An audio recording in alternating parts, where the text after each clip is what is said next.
Hello, bonjour. I'm Andrew Mosker, President and CEO of National Music Center, and this is the NMC Amplifier podcast.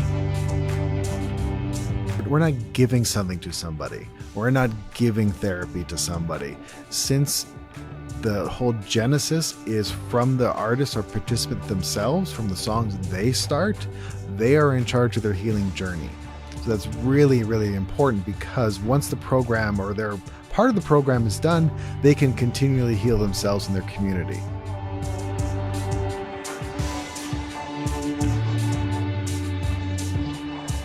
My guest on NMC Amplifier podcast today is the CEO and founder of Make Music Matter, Darcy Ataman. This Canadian organization and Canadian founder have created a global organization that uses music to make the world a better place in some of the world's most hostile environments. And this story today is not only about Darcy's leadership in founding this organization, but the incredible work that the Make Music Matter organization and its program, Healing and Harmony, do around the world. Darcy, welcome to the NMC Amplifier podcast. Great to be here. Nice to see you, Andrew. Thanks for having me. What a pleasure. What a sight. It's well, the curiosities of National Music Center exist in this studio.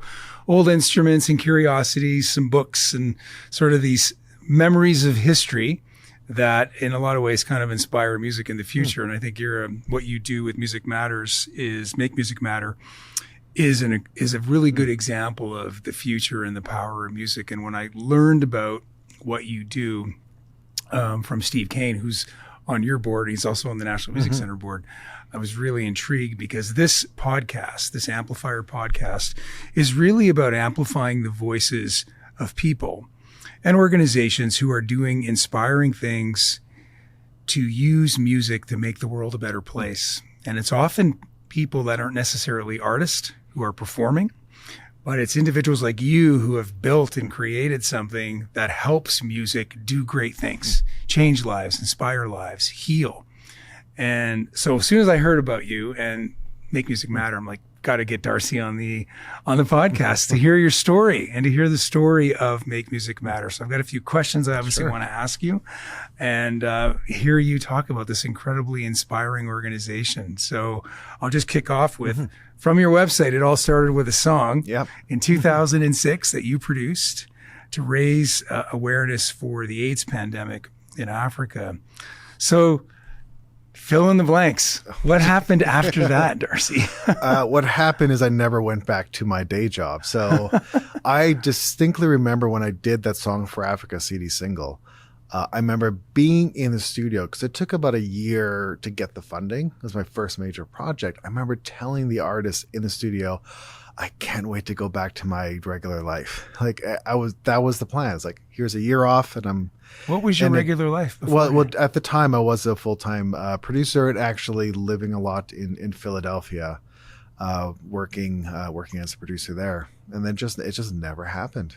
Wow. So all these years have gone by. Yeah. And when you read about, when I did my research about Make Music Matter, I was intrigued by all the headings in your website, all the headings, all of the sort of the key pillars of what the organization does, why it exists, how music is used as a medium to accomplish so many great things, from music changed lives, music works, music is an educational tool, music is inclusive, is far-reaching, music is our expertise, and then of course the Healing and Harmony program, and in particular how artists are not patients, and the part of that program around creating, advocating, and healing. So I want to dive into all of these headings and have you talk about them, because they're really inspiring. 2006, you're a music producer. You produce a song to raise awareness for AIDS pandemic in Africa, and then suddenly Make Music Matter is founded. So how in your view does music change lives, and how does it do so through the Make Music Matter organization and program? Through Make Music Matter as an organization, what we've done is created a brand new therapeutic intervention that we call the Healing and Harmony Music Therapy Program.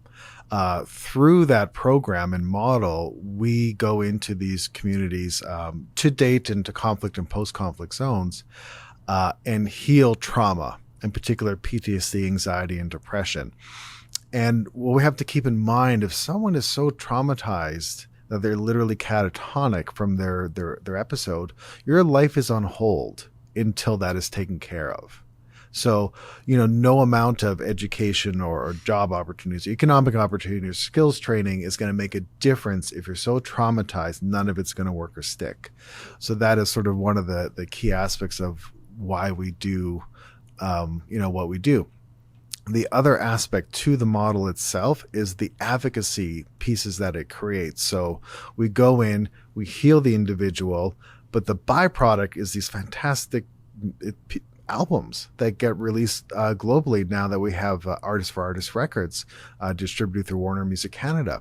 What that does is it creates, again, advocacy in the communities and globally.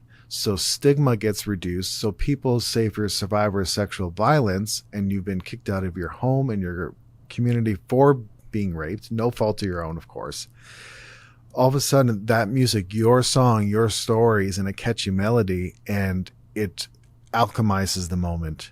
And then usually the husband will call back his wife and say, okay, come back home.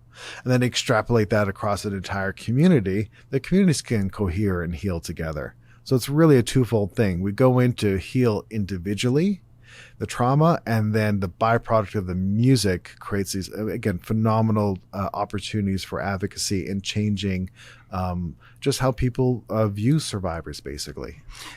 What intrigued me so much about this program, one, you're from Canada, the global nature of it, and how in 2006, the genesis of the program was to raise awareness for AIDS in Africa. You continued to geographically work in Africa at the inception of this organization.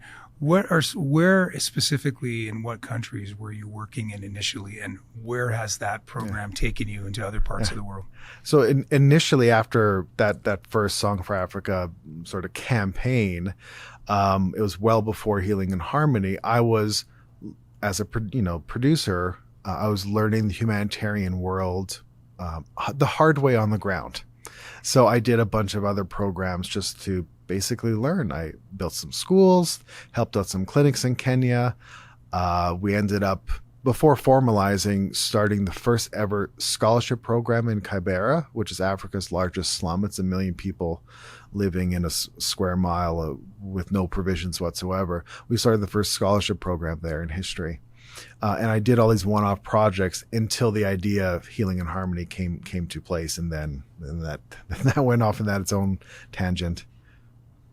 And where has the program expanded to? So it's, again, started in Africa, and now in reading more about it, you've extended this work into other countries on other continents as well.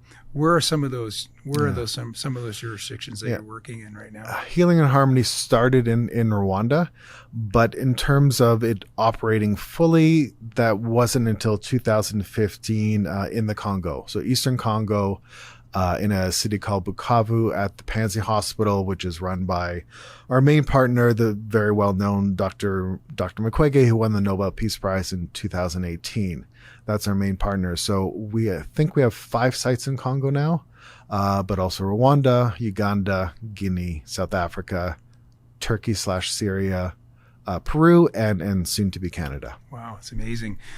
When I was, again, first heard about the organization, I mean, the individuals that participate in this program have experienced unimaginable things that most of us could never even just imagine, other than reading about it or just watching a documentary about individuals that have been affected by these types of sometimes horrendous activities.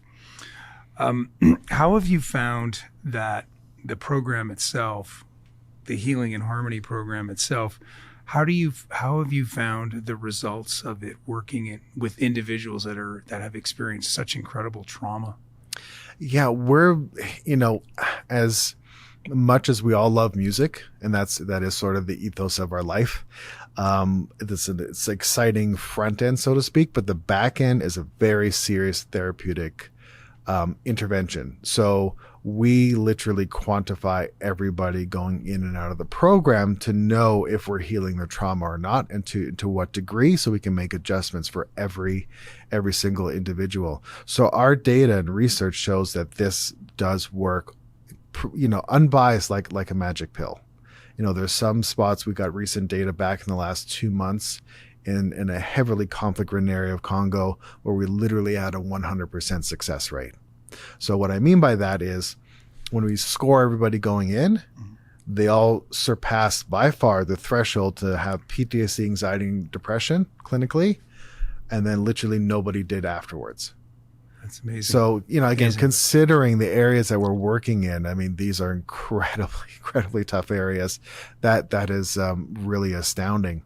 And I think part of the reason is if you're in war or extreme poverty, or usually both go hand in hand, you've had everything taken away from you, like literally everything. But the last thing someone can take away from you is your ability to sing. It doesn't cost anything to sing, whether you're good or not. Therefore, everyone can participate. And I think that's one of the reasons why it's so successful, because it's such a low barrier to entry. Everyone feels comfortable coming in. Yeah, and that's that healing power of music that, again, you said it earlier, for those of us that work in music, we all know that. We're all in music because we know that music has this power, this ability to, transcend so many different things. And it's a form of healing for even us that work in this sector. That's why we're in this sector. Absolutely. But to see it applied to individuals who have been so traumatized, in ways that us living here in North America can not really even comprehend to the degree that they have experienced in some of the countries that you've mentioned, is an inspiring act. The individuals that administer the program, I was really intrigued by this as well, in the form of, this isn't the West coming to administer this in a way. It's done in a very communal way by people that live in these communities, live and work in these communities. How did you come to that realization that was the right way to administer the program? That's a great question, because it's part of our ideology. How that came about was actually my first ever visit to Panzi Hospital in Congo. I knew of the hospital and Dr. Mukwege even before he won the Nobel. He was a well-known person in the sector, and I wanted to go visit. And since the poor man literally has people trying to kill him every day, it takes a lot to get into the gates of the hospital. Like, there's a lot of trust, and you can't just show up, in other words. So it took a lot of trust to get in. But my first tour of the hospital ground, even before I was thinking about what you're saying, something really profound happened. As I was getting a tour of the different wards, word got out that this, white tattooed music guy's walking around. I'm sort of an anomaly in these areas. There's no one else that looks like me there, and so a lady who was a patient there healing came up to me and wanted to tell me her story, but she would only do it. She wanted to do it by singing and dancing it, because that's how she was comfortable doing it, because talking about it was too traumatizing. And it wasn't like I asked her to do that. It was all her. And what she said through this song that she made up on the spot basically translated into, every day I get up and make a choice. Do I go work in the mines, which are basically slave camps, where I know eventually I'm going to get raped? It's it's going to happen. Or do I not make enough money to feed my kids for that day? What's my choice? And that was literally day one in this hospital. And she wanted to tell it to me through singing and dancing. Wow. And it was in that moment I realized that, okay, I think we have something here, and it's going to work. And roughly when was that? What year roughly? That visit, I think, was 2011. Wow. Do you, in the early days of this, building this initiative primarily in Africa, how often were you over there working at trying to get the program established and working with the community and just trying to get some momentum for the program. Yeah, quite a bit. I joke I've lost track. Once I got into trip number 30 something, I lost count. But I've spent a tremendous amount of time in the field. But actually, this relates back to your other question. That first visit was 2011. We kicked off that program there 2015. I mean, partially, yes, you're getting the funding, but the majority reason was to build the trust in the local community so your program would be accepted there. Mm-hmm. It literally, as you're saying, how often did I go there to get this going? I literally went back and forth for 3 years and lived like a local on purpose, not like, we call them expats, not like another, I'll just say it, white NGO worker that stays in the nice hotel in the nice house. I lived like a local without any, water or anything like that. I had to gather the rainwater every day and things like that for 3 years before Dr. Mukwege allowed me to meet with him, just to prove that I followed up on every promise and that we're going to be there long term for the right reasons. Wow, that's a testament to your commitment to music and healing, and really truly living the spirit of the program to really make music matter in such a fundamental way, and to build that trust with these communities that saw you really as an étranger, an outsider. Yeah. Really, and that, you need to be commended for that. Again, I'm speaking with, with the founder and CEO of an incredible organization, Darcy Ataman, and this organization, Make Music Matter, has gone into these foreign countries and used music as a tool to heal in such an innovative way. And the fact that you've done that as a Canadian and really brought that, that ability to build relationships and use music to heal is just really such you really need to be commended, and your team as well. So it's a fairly diversified organization. You have a board and you have advisors, and there's artist testimonials as well. I've noticed. I mean, lots of great Canadian artists have loaned their name to the organization.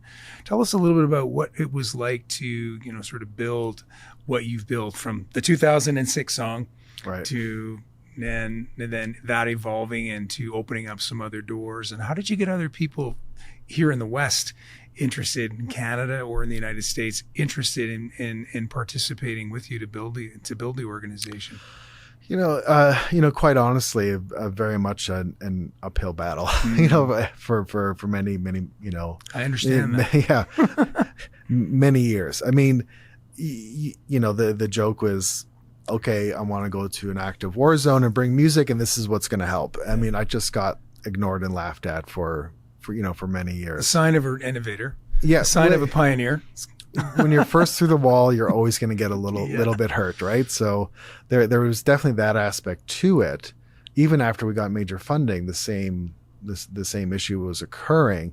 It wasn't until, which is why we take our research and data so seriously, those results came back. Those scientific, peer-reviewed, undeniable, unbiased results came back and showed it worked better than anything else. That's when it started to get traction. Exactly. 'Cause here in the West, again, I remember years ago I read a book when I was first getting into this business by David Tame, The Secret Power of Music. It came out in the 80s. And in that book, there was nothing for me that I didn't already know about the power of music. I believed it all. But in the West, where, as you say, we're so based on empirical evidence that whether it's a policy maker in a government, or whether it's a funder, they need to see data. They really need to see outcomes. We certainly experience that here building the National Music Center. Show us the data that it's going to make a difference. And so like in your case, you've so well articulated on your website the impacts that the Healing and Harmony program has, reducing PSD, reducing stress, anxiety. You clearly lay them out in bullet format so that it's easy to read and easy to digest. And obviously it's had an impact to your point around building credibility, legitimacy for the program, and attracting others to join the movement. When was there a turning point from 2006 to 2010 or 11 that you really felt like this was starting to get even more momentum? Was there a meeting with a funder, a donor, a government that was a major milestone in the evolution of Make Music Matter? There's many. It might be a bit of a different timeline, and I've said this before other places, but without naming names, even our first major international funder that made us be able to operate fully at Panzi Hospital in Congo, when we'd have these meetings in London together, and a few different groups were funded by this organization and the UK government. This gentleman running it, the executive director, would not shake my hand. He literally wouldn't do it. He wouldn't look me in the eye. He wouldn't address me. And eventually I confronted him, and he said, well, the committee wanted to fund you, but I think this is a big joke. Now, to his credit, 2 years later, when we became, to date still actually, their most successful program ever with our results and our scaling, he did apologize and own everything that he said. But, that was a particularly strong moment. And then shortly thereafter, I was in Istanbul at the World Humanitarian Summit, and Secretary General Ban Ki-moon at the time, out of 1,500 displays, chose ours to come visit and learn about. So that was another amazing, really good turning point. Well, that's a huge turning point. Yeah. The head of the UN coming to see you. It was quite the moment, actually. Wow, my God! It's, again, just the more I hear about this, the more I hear about you, and the more I hear about Make Music Matter, the more excited I get. Hey, sorry for the interruption. I just have a quick favor to ask. If you enjoy the show, please take a moment to give us the highest rating you can on your podcast app. Or if you're watching on YouTube, please give us a thumbs up and subscribe to our channel. It really helps us out. National Music Center is a registered charity with a mission to amplify the love, sharing, and understanding of music, and we rely on donor support to achieve this mission. If you like this show or anything else that National Music Center is doing, please consider leaving a donation by following the link in the description. Hey, thanks in advance. And now back to my conversation with Darcy Ataman. We all believe, again, in the healing power of music and in our sector. And we always try to find ways to, extend that. Do you think that the Healing and Harmony program, again, another example of here's Make Music Matter, and then here's a specific program within the organization, the Healing and Harmony program. Was that something that came to you because you worked in the music industry beforehand and you knew the intimacies of producing a record and understanding sync rights and publishing and the ecosystem within the Western European or the North American or the West music industry ecosystem, that you felt that, okay, here's something specifically in this program that if we empower locals and we give them publishing rights for their own creation, that we could really help them build further their healing process, and at the same time help them earn a living and perhaps take on a livelihood as an artist. Was that something that kind of came to you and your team as you were going through the actual initial stages of it, or was it something that you had envisioned doing from the beginning? No, it came honestly about by accident. In 2009 in Rwanda, I'd already been working in various parts in Africa, like I said, starting these other programs like the scholarship program and things like that. But I ended up getting very depressed about it because the more time you spend in the field, on the ground in these areas, what should happen if you're doing it correctly is that your ego should be eviscerated in about 5 seconds flat. Like that's really, if you're a human being, proper human being, that's what should happen. So that's what happened with me. And I just thought, what am I doing? Like I'm doing all this. This is lovely and all, but I'm sure there's someone, organization that does scholarship programs better than me. Shouldn't I fundraise for them and give that money to them? Or is this about my ego? So I really got quite down about it. And then this was swimming in my head in 2009 in this 5-week trip to Rwanda where we were filming a documentary and recording an album. And I've told the story before, but what happened was in about a 2-3 day period, 2 significant events happened. One, I ended up being locked up for a few hours in a secret prison in Rwanda, where they're housing street kids and sometimes just killing them off for no reason other than you're orphans. The streets look bad. We have to. It sounds awful, but it really does happen. And I attempted naively to save said children and infiltrate this place, and it did not go well for the kids or for myself at that point, because a lot of them, when I was there, were executed. I could hear that, and then I was threatened as well by that. So, and which I had death threats for 7 years afterwards. And then, but that was juxtaposed to a few days later, giving local kids in Rwanda a fun day of recording. We had 1 day off in 5 weeks. We took some of our equipment that we had brought and thought, well, let's give them a fun day. And when we got there, again, the whole community had been there waiting for us for 3 hours. And all these young youth, like 13, 14, 15 years old kids, were dressed up in, I remember it, homemade hip-hop outfits. At the time, 50 Cent was big, and they knew the lyrics to his songs, even though they had no electricity in the huts they were living in, but somehow. And they handed us the songs they had written for us to record, and it was all very, very heavy subject matter. That was on the things they wanted to get off their chest. Not one frivolous song on there. And we didn't tell them what to write about. Wow. Again, so powerful. It was powerful, like, because it was the juxtaposition. I remember distinctly taking a break and sitting on this grass in this hill thinking, I mean, again, without going too much detail, tragically, just a few days earlier, hearing sounds of kids the same age having their lives unceremoniously cut short. All of a sudden, 3 days later, their peers are joyfully singing in defiance about what they want for their life. Incredible. So that was the moment of like, this is something. This was something, and that's when you realize you actually had the workings of the Healing and Harmony program. I'm not sure if that's what it was called then, or it became called. It became that. Yeah. But just the mechanics of it, and I just think it's such an incredibly inspiring way for you and your story to actually have seen firsthand, some of these atrocities in Rwanda in this case, and your own life actually being at risk, and you finding the energy to continue. How did you find the energy to keep going?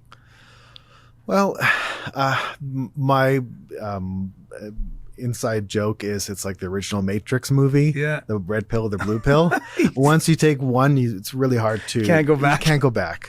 That is really sort of the truth of it. It sounds trite or maudlin, and I honestly don't mean it to be, but legit in these areas, and I've spent a lot of time in awful places in the world.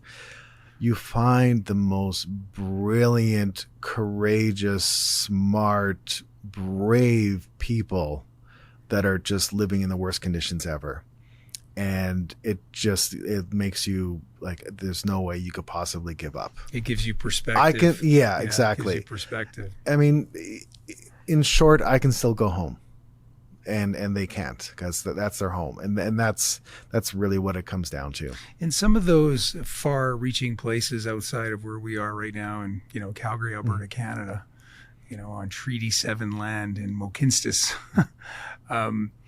Where are some of the other geographical locations where the Make Music Matter family and collective has done work with the Healing and Harmony program, or even just as an organization outside of Rwanda?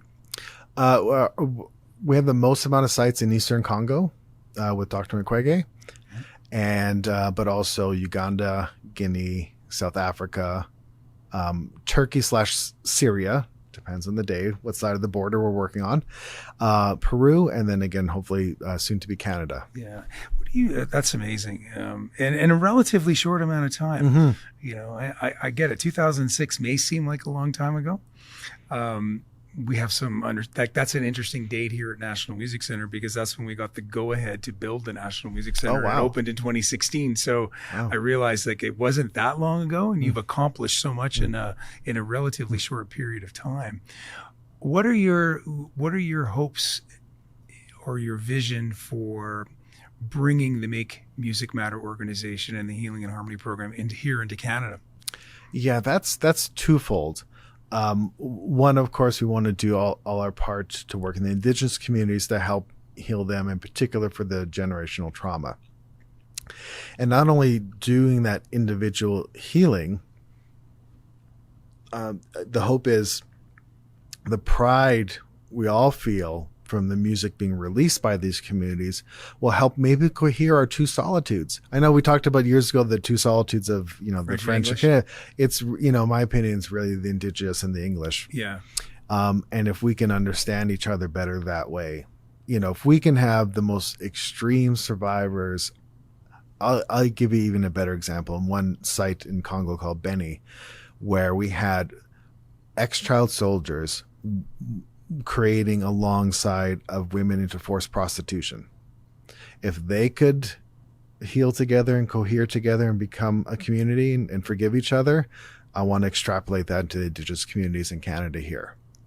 The second piece is then what I call mainstream health. So having it in the major hospitals here, because of course there's a lot of trauma, there's intermittent partner violence, there's still veterans coming back that will need that help, and there's the unspoken trauma of NGO workers in the field that doesn't get talked about enough.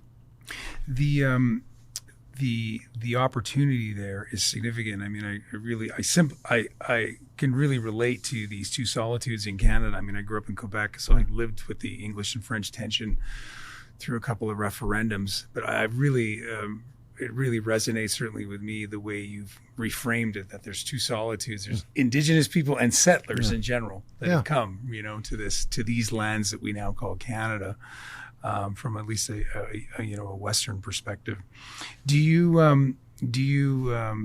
Where can listeners go to learn more about the Canadian initiative? How do people get involved with it? Well, that's something it's getting very close in about 3 different areas now. In particular, we were very close in northern Manitoba in a community called Fox Lake Cree Nation. The studio was built. And then sadly COVID hit, and they have not recovered quite yet. So we're very close. I can state something more concrete of 3 different areas in Canada. Yeah, well, COVID's has put on a few plans on hold. Yeah. But the good news is that seems like we're getting out of COVID and we can make plans again.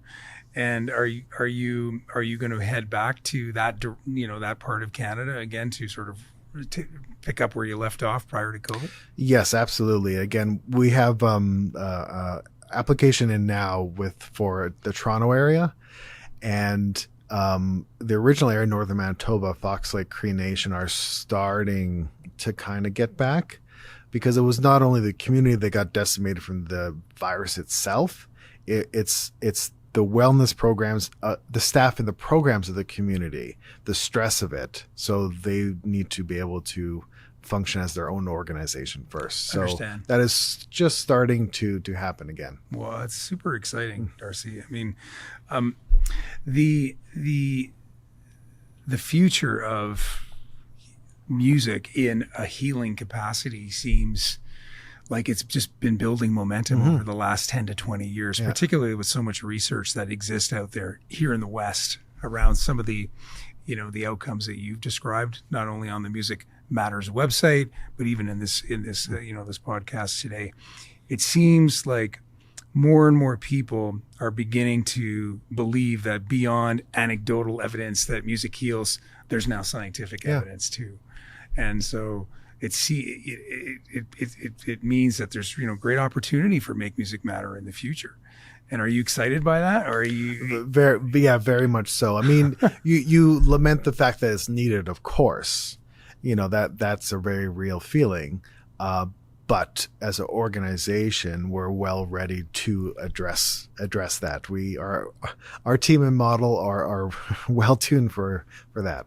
Oh, that's super exciting. So, we're speaking today with the founder and CEO of Make Music Matter, Darcy Ataman, originally from Winnipeg, Treaty 1, who is now really a global citizen of this world. That's how I like to say it. You're truly a citizen of this world. The things that you've seen, the personal experiences that you've gone through and that you've persevered through to really truly make music matter and to use it as a medium for healing are truly inspirational, Darcy. They really are, and I'm not just saying that. I'm really inspired by your work, and I know that others are going to increasingly become inspired by your work, particularly at a time where we are all dealing with some kind of trauma, whether it's coming out of COVID or dealing with the stresses of mental health, living in our busy, complicated world, and we're all looking for relief in some way, shape, or form. Or in the case of the Truth and Reconciliation Commission and its 94 recommendations with Indigenous people and settlers in this country, there's so much opportunity, to really make the world a better place through music. And certainly the Make Music Matter organization and the Healing in Harmony program have demonstrated that you can do that in sometimes undescribable environments. Like, kudos. Like, it really is impressive.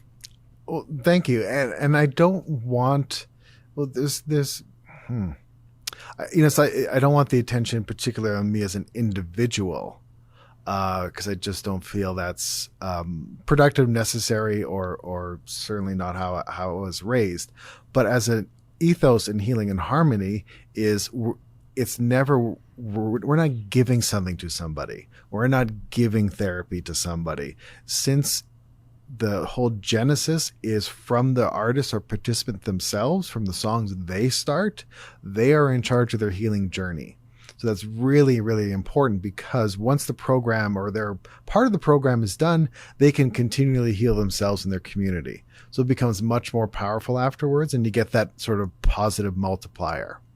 Yeah, so that's one. The only reason I would ever want that to be sort of bestowed on myself as an individual is to hopefully inspire others, because I tell this to students all the time when I give talks at universities, is I started this journey late in life. I was a producer first after university. And then this particular journey started, much, much later. And it takes a while for the snowball to go down the hill. And I think, well, if someone like me, who's not good at anything regarding regular life whatsoever, can take the aspect of just being a music fan, that's really it. I'm just a fan, and create something that literally does heal people in these areas. Then there's so many people that can do way better than me. Let someone else build a better mousetrap. Like, that is a good thing for the world. It's not a zero-sum game. We're supposed to be, sort of forging paths so others can come and do better. And that's what I want. Yeah. Really well said. And there's two stories. There's your story, and then there's the story of those impacted by the program. When I met you when I heard your panel at Canadian Music Week recently in Toronto, I bought some merch from you, the album, the fairly newly released album. Can you say a few words about the music on that album or other music? Because I know there's music available on the Make Music Matter website as well. So yes, luckily we have our own record label now, Artist for Artist Records, and a distribution deal with Warner Music Canada. So all that gets released globally and all the platforms you enjoy music on. But you can go to makemusicmatter.org/music, and there's 30-something albums out already across the world. And it is surprisingly better than one would think. It really is. Considering, there's the circumstances under which it is made, of course. Yeah. And it's made quickly, and these are not professional people, and they're not laboring it over 2 years, but it is surprisingly good. Well, again, congratulations. So many great outcomes to talk about over, 2006 to the present. Please visit the website. really an honor to have, the founder and CEO of Make Music Matter in the NMC Amplifier podcast studio today, Darcy Ataman. Please, please, please support this organization, learn more about it. Darcy, what can people do to get involved in this initiative? Where would you send them? Send them right to the website, makemusicmatter.org. Every organization always needs funds, quite frankly, so you can donate and get an instant tax receipt. But there's also ways to contact people if you want to volunteer. So we have a volunteer program and a volunteer manager that can help integrate you if you want to do more than the donation as well. Fantastic. Well, Make Music Matter, music changing lives, making the world a better place. All of the themes that I think we talked about today in your interview resonate and will resonate for a long, long time. Thanks for having me. Come back and visit us soon for a progress update. Well, yes, you have a Winnipeg flight case. So we do. Thank you so much for that. Amplifier. Yeah. A Garnet amplifier. We actually have a nice collection of Garnet amplifiers in the collection, and a few of them are here. And so next time you're here, as a producer, you need to see our studios and then have a look around. There'll probably be a few things from your past that will resonate with you and the stories of music in Canada here at the NMC. So congratulations again, Darcy. Oh, thank you. Thank you for listening to the National Music Center's podcast, NMC Amplifier, with me, Andrew Mosker. We have lots of other great content online for free, including live performances, videos, articles, podcasts, interviews with artists, and more. Head over to amplify.nmc.ca and check it out. National Music Center is a registered charity with a mission to amplify the love, sharing, and understanding of music, and we rely on donor support to achieve this mission. If you like the show or anything else NMC is doing, please consider leaving us a donation. NMC Amplifier is recorded on Treaty 7 in Mohkinstsis, Calgary, Alberta, Canada, at Studio Bell, home of the National Music Centre, and hosted by me, Andrew Mosker. Our executive producer is Brandon Wallace. Technical producer, AV and post-production supervisor is Chad Schroeder-Gillespie. Video and audio production team include Raphael Salas, Phil Jukes, Caden Chenoweth, Matt Feature, David Kativu, and Jacob Barton. Marketing, design, and publishing by Brandon Wallace, Juliana Capone, Emily Holloway, and Brett Cassidy. And Ioana Busiak is our administrative coordinator. To learn more about National Music Centre, go to studiobell.ca. Thanks again for tuning in. Until next time, au revoir.